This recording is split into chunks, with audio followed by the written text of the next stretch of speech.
So welcome back. We just talked about the law of large numbers and we looked at what happens to the mean value if you add multiple random variables.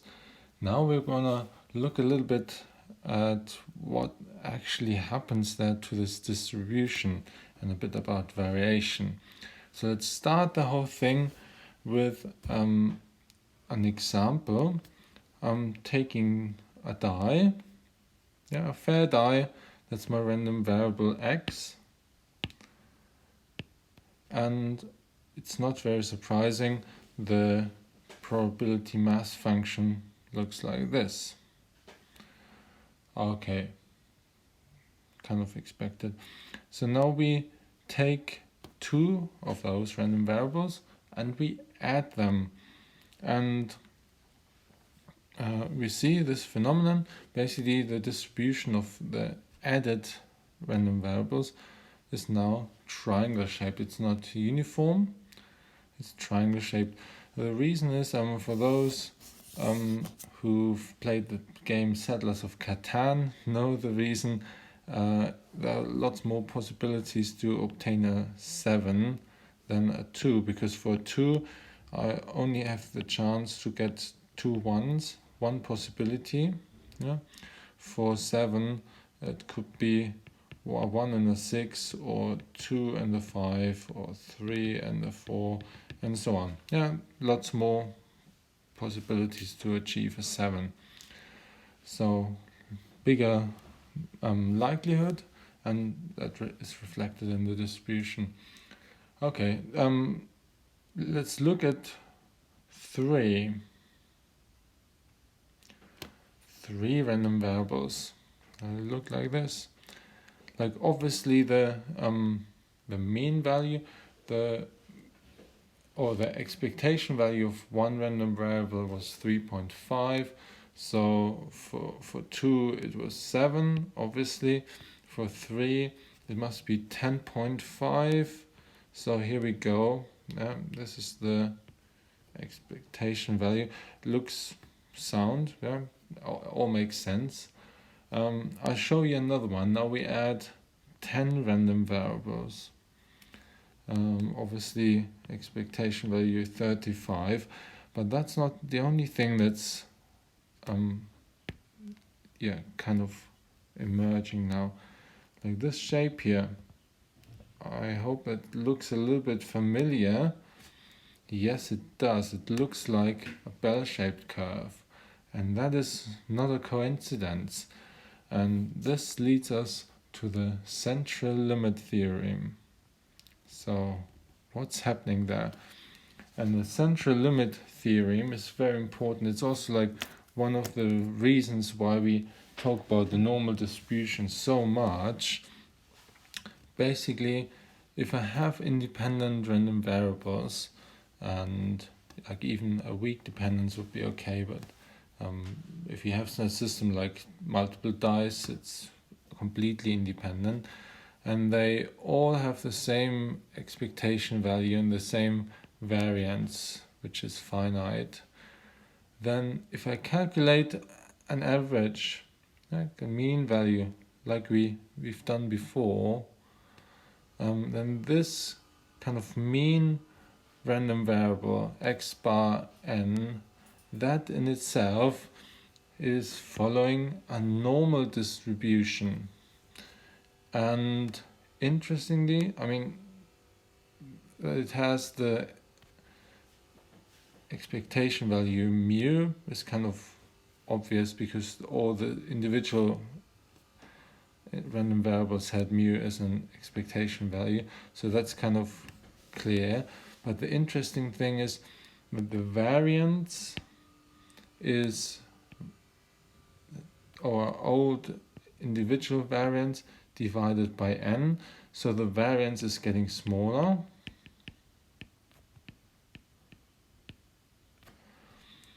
And probably the biggest thing of all is it is a normal distribution, or it's like a Gaussian distribution. That is really surprising. So lots of things that are kind of important in this now. We're gonna talk about the standard error in a minute a bit more. Just want to point that quickly out.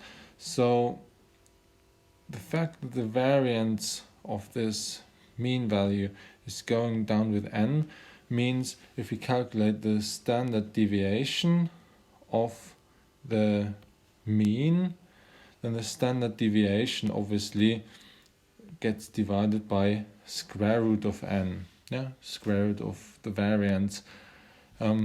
This is called the standard error.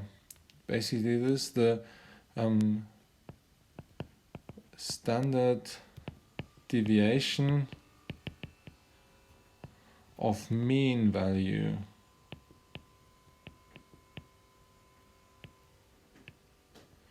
So standard deviation of mean values is the standard error. And that one is going down with n. We're gonna use that lots in the next half an hour, in the next few videos. What I first wanna talk about a bit is this Gaussian distribution, which is kind of surprising because we just had a die and that wasn't Gaussian distributed, it was like uniform, every number has the same probability. And I've got another example for you to even emphasize how special this is. So I got a bit of a tricky distribution here. This one here. It looks kind of ugly, lots of ups and downs. Nothing nice at all, nothing regular, and it doesn't look Gaussian at all. But it is a proper probability distribution, like it has an error of 1 and fulfills all the other criteria. So what if we add 2 of those? This is our random variable x. If we create the sum of 2, n equals 2, we get this different distribution with this funny peak, and I've shown in red this is the Gaussian. So it's a bit closer than the individual one, but nowhere near. But now I add more and more. Now I add 3 of those tricky ones, n equals 3, and it already looks a little bit Gaussian. And I can carry on. I can take 4, looks even more Gaussian. We can take 6, and I think I've done 10 as well. And the magical thing is, we start with something that's not Gaussian at all, like really weird distribution. I'm going down in the middle, but if we add 10 of those crazy things, then we end up with something that looks almost perfectly Gaussian. And that is remarkable, and also means that, in lots of systems in nature where you've got like multiple things varying, multiple kind of random variables coming together, that if you measure things, the sum of lots of varying systems, varying objects, kind of gives you often Gaussian distributed random variables. Because none of the individual effects have to be like normal distributed, but in the sum they will approach this Gaussian shape. Okay, so now you've got time to digest that, and in the next video we're going to talk about estimates and how we can make use of this standard error. See you soon.